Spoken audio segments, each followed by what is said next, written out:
தூய லூக்கா எழுதிய நற்செய்தியிலிருந்து வாசகம். திருவசனங்கள் 11 தொடங்கி 19 வரை.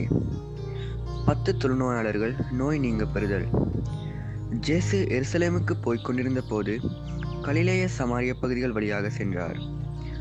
ஓர் ஊருக்குள் வந்த பொழுது 10 தொழுநோயாளர்கள் அவருக்கு எதிர்கொண்டு வந்து தூரத்தில் நின்று கொண்டே, ஐயா, இயேசுவே, எங்களுக்கு இரங்கும் என்று உரக்க குரல் எழுப்பி வேண்டினார்கள். அவர் அவர்களை பார்த்து, நீங்கள் போய் உங்களை குருக்களிடம் காண்பியுங்கள் என்றார். அவ்வாறே அவர்கள் புறப்பட்டு போகும்போது அவர்கள் நோய் நீங்கிற்று. அவர்களுள் ஒருவர் தம் பிணி தீர்ந்திருப்பதைக் கண்டு உரத்த குரலில் கடவுளை போற்றி புகழ்ந்து கொண்டே இயேசுவிடம் திரும்பி வந்தார். அவருடைய காலில் முகங்குப்புற விழுந்து அவருக்கு நன்றி செலுத்தினார். அவரோ ஒரு சமாரியர். இயேசு அவரை பார்த்து, 10 பேர்களின் நோயும் நீங்கவில்லையா? மற்ற 9 பேர் எங்கே? கடவுளை போற்றி புகழ அந்நியராகிய உம்மை தவிர வேறு எவரும் திரும்பி வர காணோமே என்றார். பின்பு அவரிடம், எழுந்து செல்லும், உமது நம்பிக்கை உமக்கு நலமளித்தது என்றார்.